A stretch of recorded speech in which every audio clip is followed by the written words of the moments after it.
फिर से सभी लोगों का स्वागत है शेकाना ग्लोरी मिनिस्ट्रीज की तरफ से। दोस्तों, आज हम पढ़ेंगे और सीखेंगे कि उपवास का तीसरा भाग है कि किस तरह उपवास करने से प्राकृतिक रूप से नहीं लेकिन अलौकिक रूप से पिता परमेश्वर काम करता है ना। क्योंकि जब हम शरीर की सारी चीज़ों के संघर्षों से थक जाते हैं तो उपवास और प्रार्थना से प्रभु ऐसे रास्ते खोलता है जो हम कल्पना भी नहीं कर सकते। हम एक गायन से शुरुआत करें।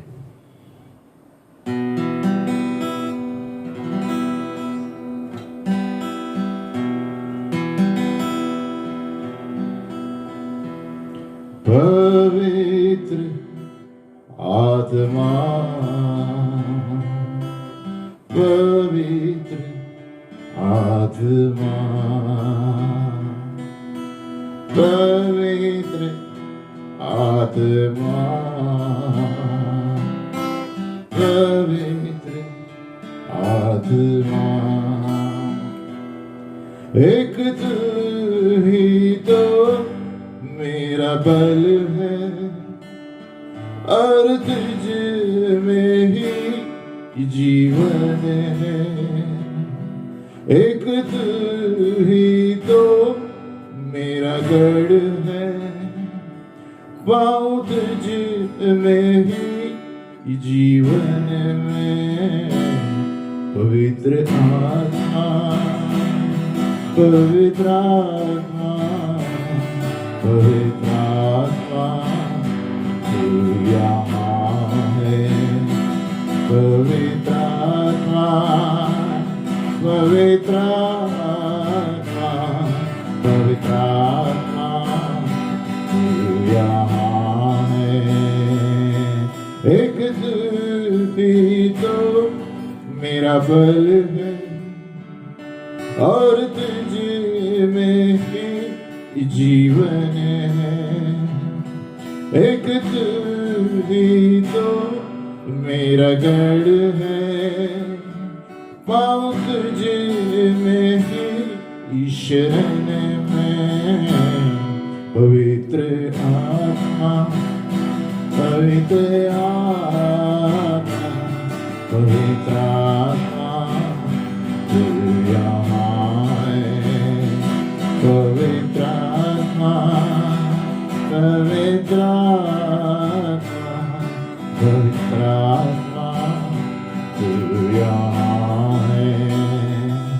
सारे बंधनों को तूने तोड़ा, यीशु नाम से मुझको है जोड़ा। हर गुनाहों से मुझको छुड़ाया, यीशु का भी जीवन दिलाया। पवित्र आत्मा, पवित्र आत्मा, पवित्र आत्मा, तू यहाँ है। पवित्र आत्मा, पवित्र आत्मा, पवित्र आत्मा, तू यहाँ है। ओली दाला रा बाकी दे तेरे, तू ही मेरा बल है, तू ही मेरा गढ़ है। पवित्र आत्मा, तुझ में जीवन है। एक तू ही तो मेरा बल है और तुझ में ही जीवन है। एक तू ही तो मेरा गढ़ है, पाऊं तुझ में ही शरण में। पवित्र आत्मा, पवित्र आत्मा, पवित्र आत्मा, तू यहाँ है।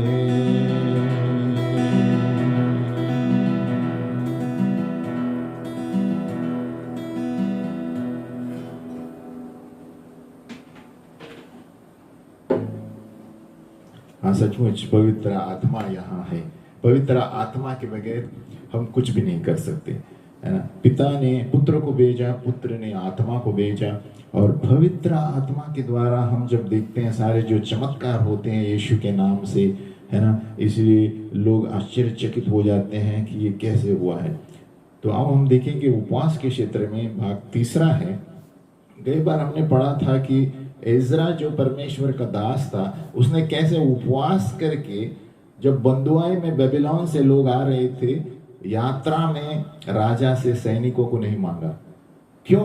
क्योंकि उसके परमेश्वर पर उसको गर्व था, है ना। इसलिए वो कहता है, अगर जो मैंने राजा से कहा है कि मेरा परमेश्वर महान है, तो मेरा परमेश्वर मुझे बताएगा या बचाएगा, यात्रा में कोई दिक्कत नहीं होगी। और वैसे ही हुआ। जब उसने उपवास और प्रार्थना की तो उन्होंने कहा, धन्यवाद पिता, परमेश्वर ने मेरी सुन ली।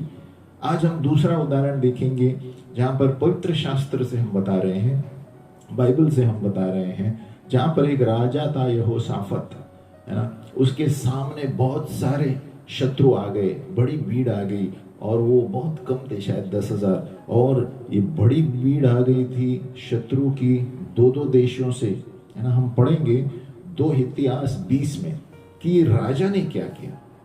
तो हम देखते हैं कि जब हम प्राकृतिक रूप से, शारीरिक रूप से हम कुछ नहीं कर सकते, तब उपवास और प्रार्थना करने से परमेश्वर जो इस भूमि का राजा है कुछ भी कर सकता है। हम पढ़ेंगे 2 इतिहास 2 Chronicles 20 2-4 and 12। 2 इतिहास 20 2 से 4 और 12। इसके बाद मोआबियों और अमोनियों ने और उसके साथ कई मोनियों ने युद्ध करने के लिए यहोशाफत पर चढ़ाई की। तब लोगों ने आकर यहोशाफत को बता दिया, ताल के पार से एदोम देश की ओर से एक बड़ी भीड़ तुझ पर बड़ाई कर रही है, और देख वह असोमनी तबार तक जो एनगड़ी कहलाता है पहुंच गई है। अब यहोशाफत डर गया और यहोवा की खोज के इसमें चला गया। और यहोशाफत क्या हुआ, वो डर गया और यहोवा की खोज में लग गया और पूरे यहूदा में उपवास का प्रचार करवाया।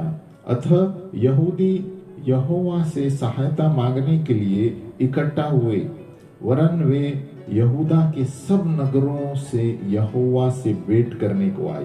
तो देखो, राजा यहोशाफत डर गया, है ना। वो कहते हैं यहोशाफत वो कहां से आया, है ना, आसासुनातमार तक, यानी जो एनगड़ी भी कहलाता है वहां तक पहुंच गई है सेना शत्रु की। तब यहोशाफत डर गया, यानी इतनी बड़ी सेना थी कि समझो हम 10 है तो वो, है ना, 10 है तो वो 1 लाख है, ऐसी सेना हो सकती है। तो यहाँ पर हम देखते हैं यहोशाफत ने क्या किया, पूरे यहूदा में उपवास का प्रचार करवाया, पूरे यहूदा में। यानी जब सब लोग झुंड में उपवास करते हैं, वो जानता है कुछ होने वाला है। और यहोशाफत की प्रार्थना देखो कुछ इस प्रकार है। 2 इतिहास 20 का 12, 2 Chronicles 20-12। यहोशाफत की प्रार्थना देखो अंत की जो है ना, वो परमेश्वर की सहायता के लिए बहुत महत्वपूर्ण है जो वो प्रार्थना करता है। 2 इतिहास 20 का 12। हे हमारे परमेश्वर, क्या तू उनका न्याय न करेगा? यह जो बड़ी भीड़ हम पर चढ़ाई कर रही है, उसके सामने हमारा तो बस नहीं चलता और हमें कुछ सूझता नहीं है कि क्या करना चाहिए, परंतु हमारी आंखें तेरी ओर लगी हैं। देखो, यहोशाफत इतना बड़ा राजा है ना, दीन बन गया, नम्र बन गया। उपवास करने से हम नम्र बनते हैं, नंबर 1। तो यहाँ पर हम देखते हैं मुख्य पंक्तियां कौन सी है। हमें सूझता नहीं, हमारे पास शक्ति नहीं है ना, हमारा बस नहीं चलता और हमें सूझता नहीं कि हमें क्या करना है। 2 मुख्य पंक्तियां यहाँ पर। यहोशाफत कहता है, we have no power and we do not know what to do. हमारे पास सामर्थ्य नहीं है और हम जानते नहीं क्या करना चाहिए। ऐसे स्थितियों में उनको पता था कि उनको परमेश्वर की सहायता थी। तो हमारे जीवनों में भी ऐसी स्थितियां आती हैं जहां पर सारे सारे क्षेत्रों से आक्रमण होता है, समस्या आती है, संघर्ष आता है और हम नहीं जानते कि हमें क्या करना चाहिए, है ना, कोई मदद के लिए नहीं आता। तो यहाँ पर राजा यहोशाफात ने क्या किया, जब बड़ी भीड़ की सेना आ गई उसके सामने, वो कहता है प्रभु ये हमारे बस की बात नहीं, हमें पता नहीं क्या करना है, लेकिन क्या कहा है, परंतु हमारी आंखें तेरी ओर लगी है। जब हमारी आंखें उपवास करके प्रभु की ओर लगी रहती है तो कोई भी हमें हरा नहीं सकता। हमारे लिए प्रभु यहोवा काफी है। क्या किया उन्होंने, है ना, परमेश्वर के अलौकिक तरीके को अपनाया। जब प्राकृतिक रूप से हमारी समस्याएं सुलझती नहीं है, जब हम उपवास और प्रार्थना करते हैं तो परमेश्वर स्वर्गीय स्थानों से रास्ता बनाता है। फिर से दोहराता हूं, जब उपवास और प्रार्थना करते हैं प्रभु सुपरनैचुरल अलौकिक रास्ते खोलता है, ताकि हमारे प्राकृतिक रास्ते बंद रहे हैं तो अलौकिक रास्ते खुल जाएंगे जो संसार से नहीं आ सकते, है ना। और इसलिए बहुत महत्वपूर्णता है इसमें, उपवास और प्रार्थना में, है ना। और बहुत सारे उदाहरण हैं, लेकिन यहाँ पर हम देखते हैं कि यहोशाफात ने क्या किया, उपवास और प्रार्थना की और उसके लिए क्या सलाह दी गई कि हे सब यहूदियों, हे यरूशलेम के रहने वालों, हे राजा यहोशाफात, भविष्यद्वक्ता उसे कहता है, तुम सब ध्यान दो, यहोवा तुमसे यूं कहता है, तुम इस बड़ी भीड़ से मत डरो और तुम्हारा मन कच्चा ना हो, क्योंकि युद्ध तुम्हारा नहीं परमेश्वर का है। कल उनका सामना करने को जाना, देखो वे शीश की चढ़ाई पर चढ़े आते हैं और यरूएल नामक जंगल के सामने नाले के सिरे पर तुम्हें मिलेंगे। इस लड़ाई में तुम्हें लड़ना न होगा। हे यहूदा और हे यरूशलेम, ठहरे रहना और खड़े रहकर यहोवा की ओर से अपना बचाव देखना। मत डरो और तुम्हारा मन कच्चा ना हो। कल उनका सामना करने को चलना और यहोवा तुम्हारे साथ रहेगा। देखो यहाँ पर एक भविष्यद्वक्ता से बोल रहा है, इतनी बड़ी समस्या है, अब ये उपवास और प्रार्थना कर रहे हैं, प्रभु ने उत्तर भी दे दिया कि तुम जाओ, यही सेना लेकर जाओ, लेकिन क्या करना है। तब यहोशाफात भूमि की ओर मुंह करके झुका और सब यहूदियों और यरूशलेम के निवासियों ने यहोवा के सामने गिर के यहोवा को दंडवत किया।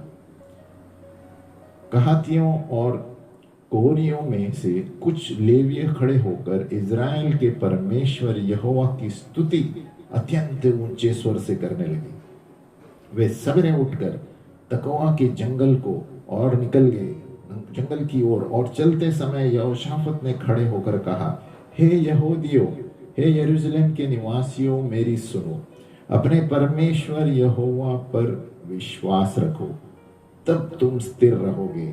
उसके नबियों की प्रतीति करो, तब तुम कृतार्थ हो जाओगे, है ना। तो और उन्हें वे क्या चिल्लाने लगे पता है, यहोवा का धन्यवाद करो क्योंकि उसकी करुणा सदा की है। और पता है क्या हुआ, जब उन्होंने स्तुति करना शुरू की, देखो इतना बड़ा युद्ध है और भविष्यद्वक्ता ने उसे कहा आपको कुछ नहीं करना है, हाथ ऊपर उठा के स्तुति करना है और लड़ाई में चलना है ना। आज के दिन होते तो हमारा दिमाग लड़ाते, लेकिन यहोशाफात राजा को पता था कि परमेश्वर कौन है। उन्होंने उपवास का प्रचार किया, प्रार्थना की, और देखो प्रभु हमारी आंखें तुझ पर है। तो जब हम उपवास करते हैं, कहने का मतलब है उपवास और प्रार्थना से परमेश्वर अलौकिक सुपरनैचुरल रास्ते खोलता है जो आदमी के बस के बाहर नहीं। तो यहाँ पर क्या हुआ, आगे सारांश में बताता हूँ कि जब वो लड़ने को गए तो शत्रुओं जो थे वे आपस में लड़ने लगे। इन्होंने क्या किया, यहोशाफात ने, इन्होंने न इनकी तलवारें चलाई न कुछ भी चलाया। प्रभु ने उनको कहा सिर्फ सामने जाओ, मत डरो। ये सिर्फ सामने गए, आंख बंद करके सामने गए। तो देखो जब परमेश्वर के वचन पर हम भरोसा रखते हैं कुछ भी हो सकता है। हमें आंख बंद करके परमेश्वर के वचन को भरोसा रखना चाहिए। लेकिन सवाल ये है कि उन्होंने उपवास करवाया। ये बताने के लिए कि प्रभु हम कुछ नहीं कर सकते, अभी आप करो। जब हम उपवास करते हैं उसका मतलब ये होता है कि प्रभु हमारे हाथ ऊपर कर रहे हैं, सरेंडर, समर्पित, हमारी आंखें तुझ पर है, अब आप ही कुछ करो। तो जब उपवास का लाइफस्टाइल हमारे जीवन में होता है, हर एक क्षेत्र में आप उन्नति पाएंगे, नम्र बनेंगे और आपका काम हो जाएगा, क्योंकि आप परमेश्वर पर भरोसा रख रहे हैं, आप इस महान जीवित परमेश्वर पर भरोसा रख रहे हैं, इस वचन पर भरोसा रख रहे हैं, तो आपका काम हो जाएगा। क्योंकि बाइबल में लिखा है जो कोई मुझ पर विश्वास करेगा वो बच जाएगा। और बाइबल में यीशु मसीह ने कहा है मेरे शब्द वचन आत्मा है और जीवन है। तो ये पवित्र आत्मा है, हर एक शब्द में पवित्र आत्मा है।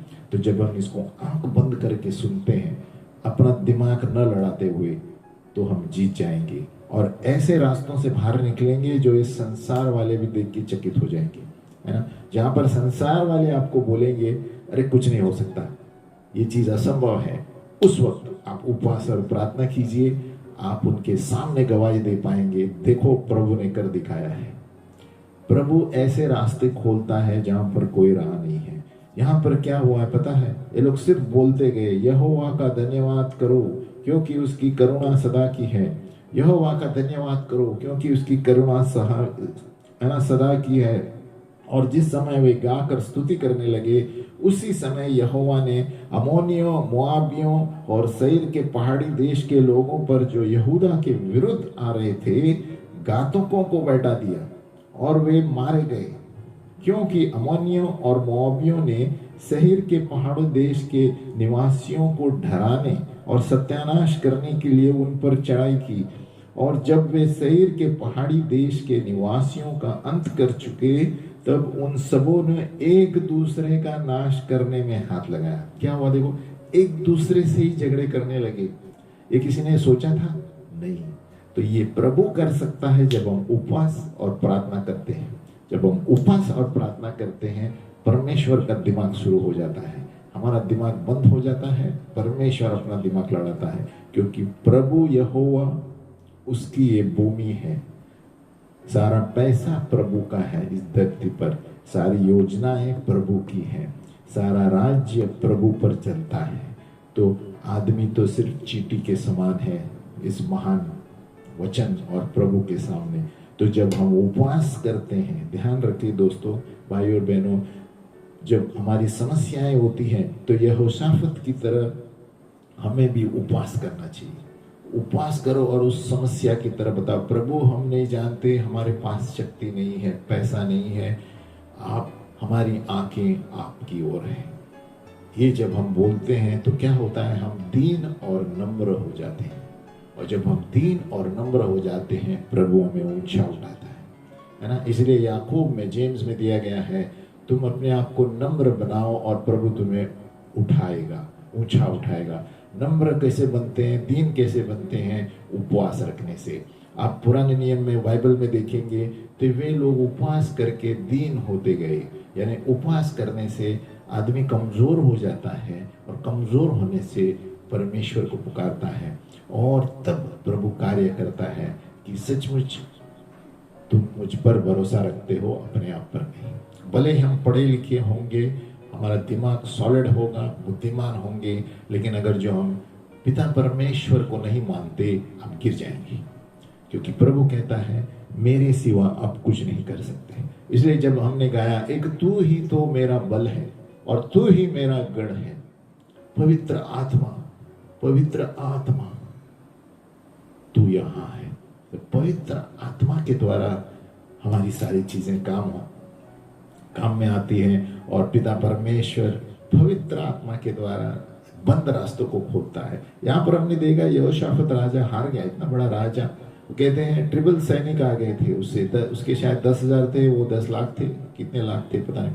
तो यहाँ पर हम देखते हैं उसने कहा प्रभु हमारी आंखें तुझ पर है। तो कोई भी समस्या होगी, हमें उपवास करके कहना चाहिए प्रभु हमारी आंखें तुझ पर है, इस समस्या पर नहीं है। और ये क्या करने लगे, स्तुति करने लगे। जब हम स्तुति करते हैं तो परमेश्वर का राज्य नीचे उतरता है, परमेश्वर लोगों की स्तुतियों में विराजमान है और प्रभु ने ये बुद्धि और आइडियाज देता है जहां पर कोई राह नहीं वहां प्रभु रास्ता बनाता है, जहां पर कोई योजना नहीं प्रभु नई योजना पैदा करता है। हमारा परमेश्वर अंधे की चीजों का प्रमाण है, जो हम देख नहीं सकते वो प्रभु पैदा करता है उपवास के द्वारा। जब हम उपवास और प्रार्थना करेंगे प्रभु नए रास्ते खोलेगा जो आप कभी कल्पना भी नहीं किए थे, न किसी ने कल्पना की थी, क्योंकि ये हमारा महान परमेश्वर है जो बड़े बड़े काम करता है, छोटे छोटे काम नहीं करता। तो यहोशाफात राजा जीत गया बिना तलवार चलाए। देखो, बिना तलवार चलाए इतनी बड़ी संख्या के सामने जीत गया। उसने सिर्फ स्तुति की, धन्यवाद किया, क्योंकि परमेश्वर के भविष्यद्वक्ता ने कहा आपको सिर्फ चलना है, स्तुति करके, आराधना करके, गाना बजाते हुए, बात बजाते हुए, चीजों को बजाते हुए, यंत्रों को बजाते हुए आपको सिर्फ स्तुति करना है। तो उपवास करके स्तुति करेंगे, आप देखो, स्तुति करके देखो, उपवास करके देखो, प्रार्थना करके देखो, तब देखो परमेश्वर आपकी समस्याओं में कैसे बड़ी बड़ी राहें खोलता है, बड़े बड़े रास्ते खोलता है। ये हमारा परमेश्वर है ना। अगली बार हम देखेंगे और एक उदाहरण। तो इस उदाहरण से क्या पता चलता है कि हमारा यहोवा परमेश्वर जीवित है और वो पवित्र आत्मा के द्वारा सुपर नेचुरली, अलौकिक रूप से उपवास और प्रार्थना के द्वारा रास्ता बनाता है।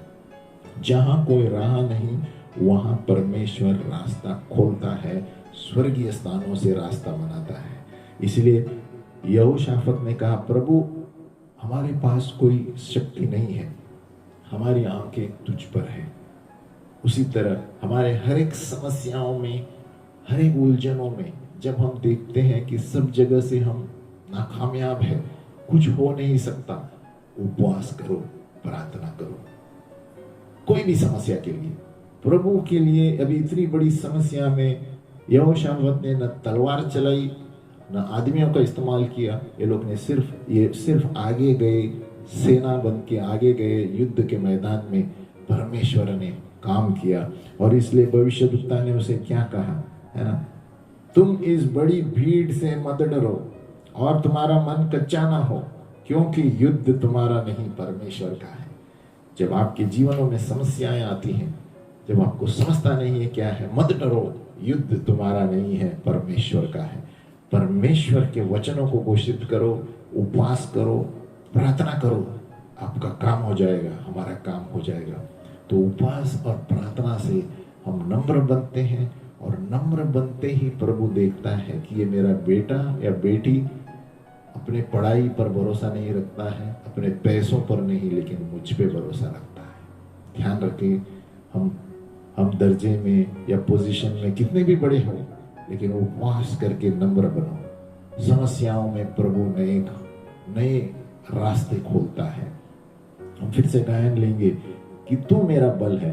हमारे रास्ते पवित्र आत्मा से आते हैं। पवित्र आत्मा ऐसे रास्ते खोलता है जो हमने कल्पना भी नहीं की, ना जो आपको कोई बता भी सकता है, क्योंकि ये हमारा पिता परमेश्वर है।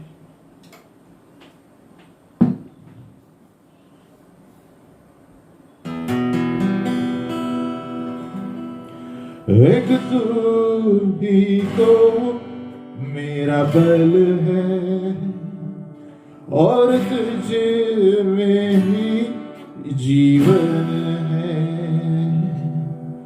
एक तू ही तो मेरा गढ़ है, पाऊं तुझे में ही शरण में।